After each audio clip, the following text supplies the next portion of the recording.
ये जो बाहर का हम अनाप शनाप जो जहर मिला हुआ आज अन्न खा रहे हैं, ये सब जो गड़बड़ हो रही है ये अन्न से ही हो रही है।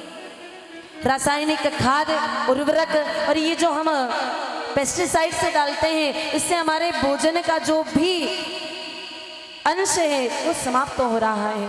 अन्न से ही तन और मन बिगड़ रहा है। तो यदि पति पत्नी में प्रेम नहीं है, आपस में बनती नहीं है, विवाह टूटने की स्थिति में आ गया है, हमारे परम पूज्य गुरुदेव भगवान एक 21 दिन का अनुष्ठान बताते हैं, सभी ध्यान से सुनिएगा। याद ना रहे तो YouTube पर साध्वी निष्ठा गोपाल के नाम से एक चैनल है, आप वहाँ जाएं तो ये जो कथा यहाँ पर चल रही है, इस कथा को आप दोबारा अपने घर जाके पुनः इसको सुन सकते हैं। करना क्या है, जिन पति पत्नी की बनती नहीं उनके लिए अनुष्ठान है 21 दिन का।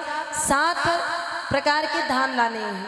धान जानते हैं आप, गेहूँ, जौ, बाजरा, मक्का, ज्वार, रागी, ऐसे करके 7 अलग अलग प्रकार के धान लाएं। 250 ग्राम 250 ग्राम सारे धान लाएं, कूट करके उसका आटा बनाएं, गट्टी में पीस के बनाएं, मिक्सर में नहीं डालना है।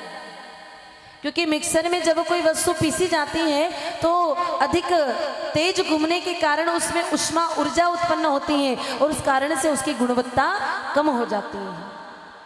इसलिए गट्टी में पीस करके उसका आटा बनाएं, सारे धान के आटे को मिलाएं, डब्बे में भरें, एक एक रोटी सप्तधान की बनाएं, उस पर घी लगाएं, गुड़ रखें। और गांव में गौशाला है तो ठीक है, नहीं तो नज़दीक में ही कोई गौशाला चलती हो, जैसे आला खेड़ी है, बासड़ा है,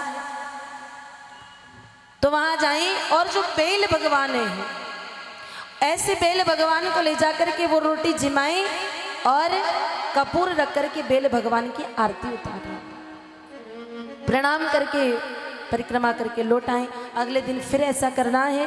21 दिनों तक लगातार सप्तधान की रोटी बेल भगवान को जिमानी है और उसके बाद में उनकी आरती उतारनी है। 21 दिनों का यह अनुष्ठान कोई पति पत्नी करे तो निश्चित रूप से आने वाले समय में उनके बीच तलाक की नौबत आती नहीं, प्रेम भी बढ़ जाता है।